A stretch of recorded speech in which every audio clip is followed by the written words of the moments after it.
Assalamualaikum warahmatullahi wabarakatuh. Bagaimana kabar anak-anak semuanya pada hari ini? Semoga dalam keadaan baik, sehat, dan juga semangat dalam belajar.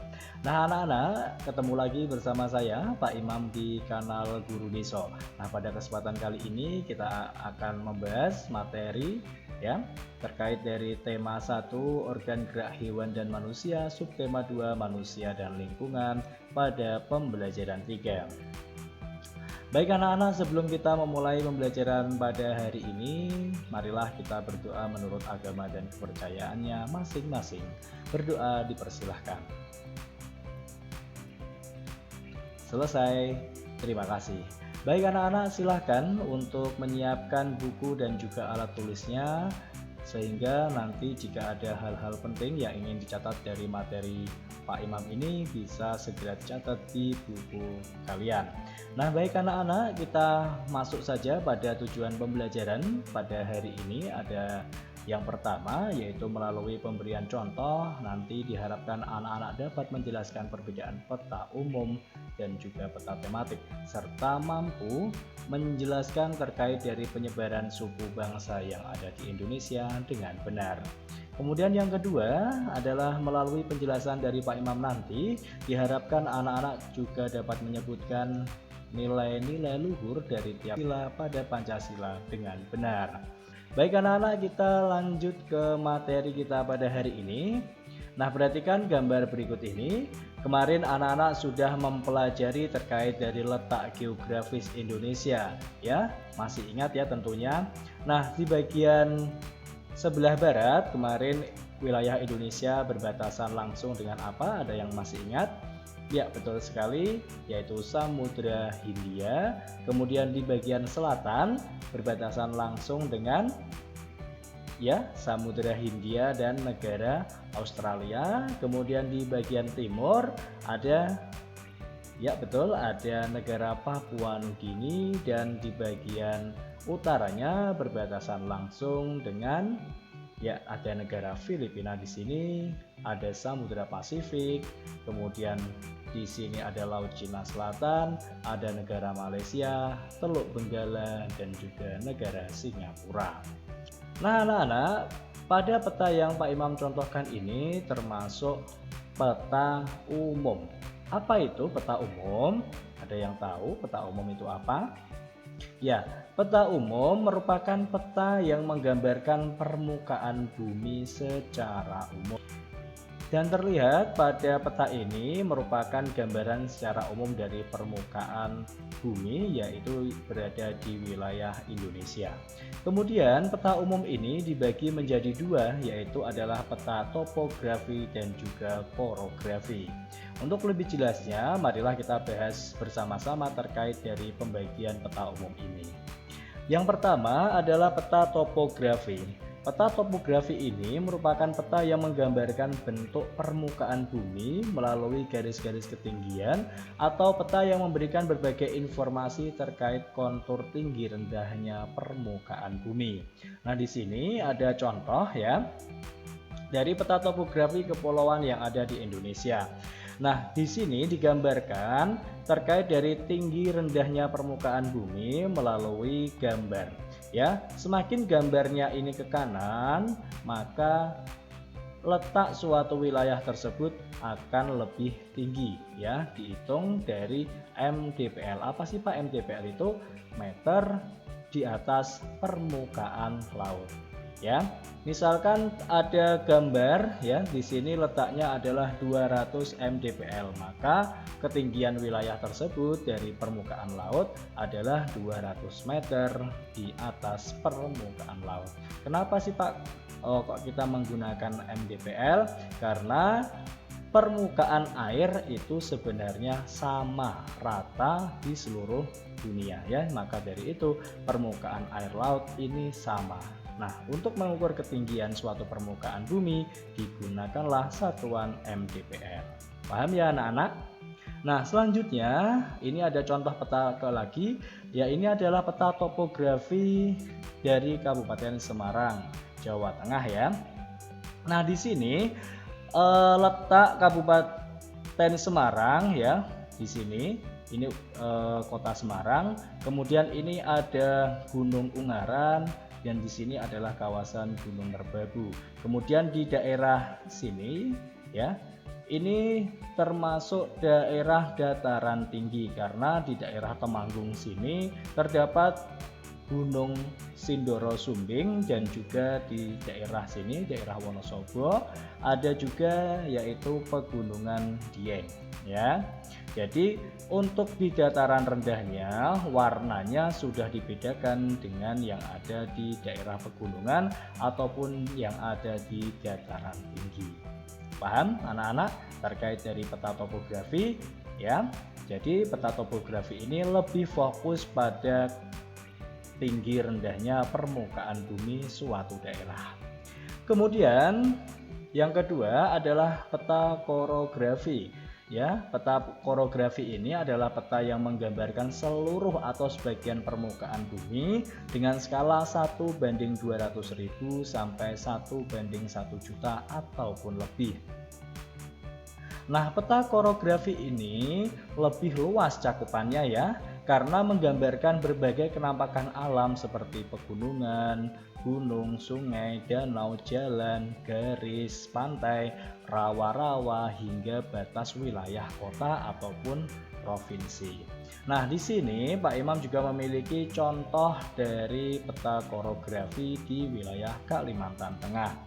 Nah, di sini terlihat ya, sudah ada keterangannya yang bergambar segitiga hitam ini adalah gunung. Kemudian di daerah ini ya, ini merupakan batas wilayah, dan kemudian yang diberikan titik berwarna hitam ini adalah kota.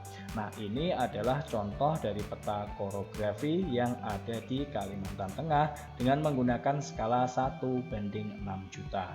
Kemudian Pak Imam juga memiliki contoh dari peta Jawa Tengah. Ini adalah peta korografi yang juga meliputi adanya pegunungan, gunung, sungai, danau, jalan, garis pantai, rawa-rawa hingga batas provinsi. Yuk kita bahas sedikit ya. Nah, di sini ya yang ada ini yang Pak Imam berikan kursor, ini merupakan batas wilayah Jawa Tengah dan wilayah Jawa Timur. Kemudian yang ada di sini ya, ini juga merupakan batas wilayah Jawa Tengah dengan Jawa Barat. Dan di sini berbatasan langsung dengan Provinsi Daerah Istimewa Yogyakarta. Kemudian terkait dari gunung ya, di bagian Jawa Tengah bagian sini ini ada Gunung Muria, betul ya. Kemudian di daerah Semarang sini ada Gunung Ungaran. Kemudian di sini ada Gunung Merbabu, dan perbatasan Jawa Tengah di Magelang sini ada Gunung Merapi. Kemudian di sini juga terdapat waduk yang bernama Waduk Kedung Ombo. Kemudian di sini adalah waduk apa anak-anak? Ya, Waduk Gajah Mungkur, betul. Kemudian di Salatiga juga ada yang namanya adalah apa? Danau Rawa Pening. Jadi peta korografi ini cakupannya lebih luas ya, karena menggambarkan berbagai kenampakan alam yang ada di suatu wilayah tersebut. Jadi paham ya antara peta topografi dan juga peta korografi. Kemudian anak-anak ada juga peta yang dinamakan peta tematik atau peta khusus. Nah, peta khusus ini merupakan peta yang menggambarkan informasi dengan tema-tema tertentu. Misalnya peta kepadatan penduduk, peta penyebaran suku bangsa, peta hasil tambang di suatu daerah atau suatu negara, maupun penyebaran flora dan fauna yang ada di suatu wilayah. Nah, di sini Pak Imam juga memiliki contoh peta khusus, namun nanti di sini Pak Imam ingin ya kita mempelajari peta khusus terkait dari penyebaran suku bangsa yang ada di Indonesia. Nah, kita mulai saja. Yang pertama, ada gambar pulau mana anak-anak? Betul sekali, ini adalah peta dari Pulau Sumatera. Nah, di sini ada suku yang mendiami Pulau Sumatera diantaranya adalah suku Aceh, suku Gayo, suku Melayu, Batak, Minangkabau, Mentawai, Talang Mama, suku Kubu, suku Engganau, dan masih banyak yang lainnya. Kemudian yang kedua, ada gambar pulau mana anak-anak? Ya, betul sekali, Pulau Jawa ya. Nah, di Pulau Jawa ini ada beberapa suku juga yang mendiami di wilayah Pulau Jawa. Di antaranya ada suku Betawi, betul, suku Sunda, suku Baduy, suku Samin, suku Jawa sendiri, dan juga suku Tengger ataupun ada suku Madura yang mendiami di Pulau Madura, serta masih ada suku-suku lainnya. Kemudian ada di Pulau Kalimantan, ini juga ada suku Dayak, suku Kutai, suku Berau, suku Banjar, suku Kayan Bahau, suku Ngaju, dan juga masih banyak lainnya suku-suku yang mendiami Pulau Kalimantan. Kemudian di Pulau Sulawesi ya, ada suku Talaut, suku Minahasa, suku Bugis, suku Toraja, suku Bulaang Mongondo, suku Kabanea, suku Kaili, suku Pamona, dan masih banyak yang lainnya. Nah, seperti itu ya anak-anak. Jadi baru sampai 4 pulau saja suku yang ada di Indonesia cukup banyak sekali. Selanjutnya ini ada Kepulauan Maluku. Nah, di Kepulauan Maluku ini juga ada berbagai macam suku, diantaranya ada suku Ambon, suku Bacan, suku Kei, suku Kanimbar, suku Ternate, suku Rana, suku Tidore, suku Tabelo, dan masih banyak yang lainnya. Kemudian selanjutnya ada mana ini anak-anak? Ya, betul, ada Pulau Papua. Nah, Pulau Papua ini juga dihuni berbagai macam suku, misalnya suku Dani, suku Asmat, suku Sentani, suku Biak, suku Onim, suku Komoro, suku Ayamaru, suku Waropen. Juga masih banyak suku-suku lainnya.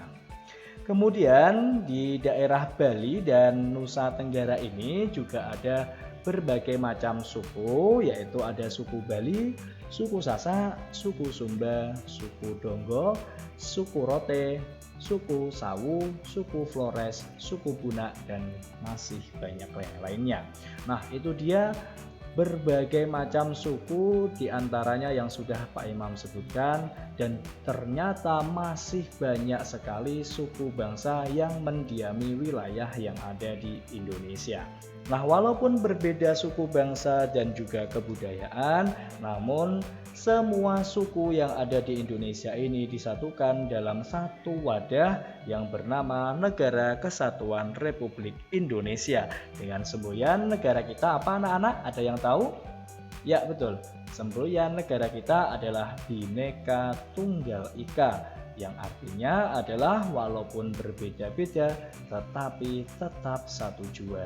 Nah, di sini Pak Imam juga akan memberikan materi terkait dari nilai-nilai luhur yang ada pada Pancasila sebagai dasar negara kita serta pandangan hidup bangsa Indonesia.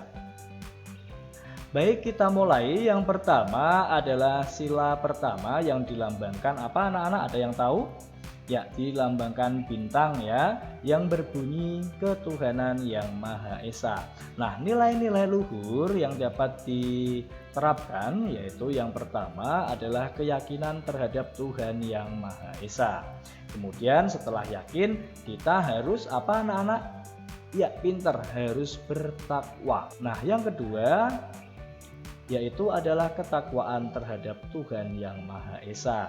Dan yang ketiga, harus saling menghormati dan toleransi antar pemeluk agama ya. Kemudian yang keempat, nilai luhur dari Pancasila yaitu memberikan kebebasan menjalankan ibadah sesuai ajaran agamanya masing-masing.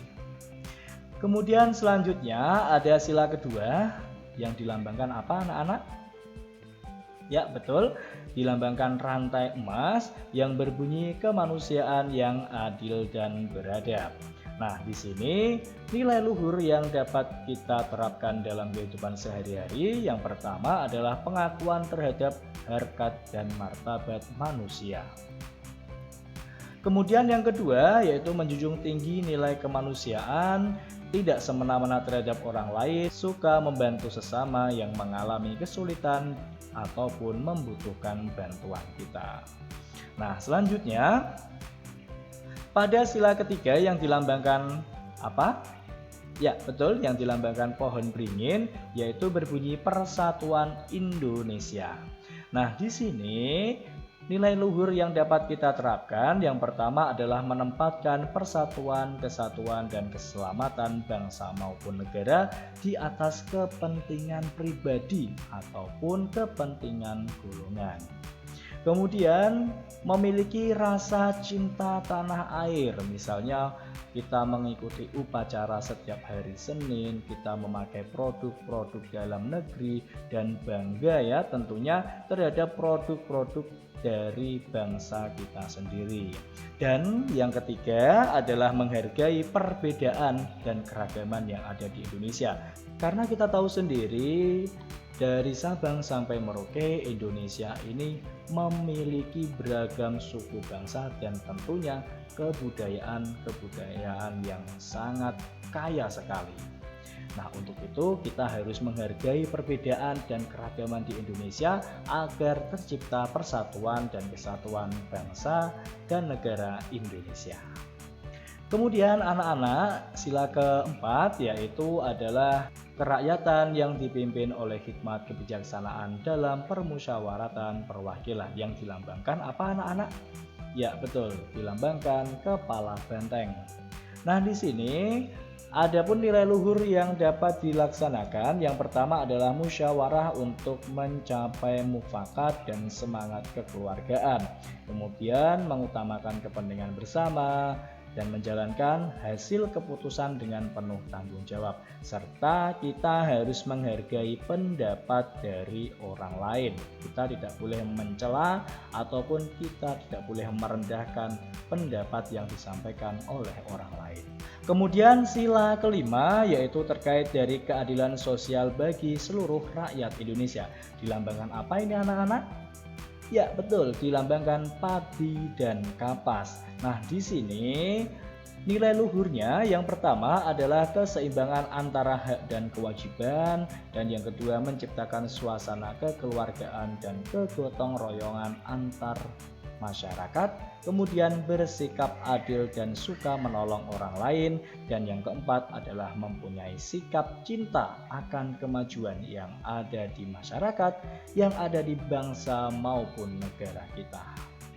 Nah, itu dia anak-anak terkait dari nilai luhur Pancasila yang dapat kita terapkan dalam kehidupan sehari-hari. Maka tidak salah jika Pancasila ini merupakan bagian dari pandangan hidup bangsa Indonesia yang harus kita jalankan dalam kehidupan sehari-hari, baik di lingkungan keluarga, sekolah, masyarakat, dan kehidupan berbangsa dan bernegara. Nah, anak-anak, pada pembelajaran hari ini kita tadi sudah mempelajari terkait dari apa? Yang pertama, perbedaan peta umum dan juga peta tematik. Peta umum tadi dibagi menjadi dua ya. Yang pertama ada ya peta topografi dan peta korografi. Betul sekali.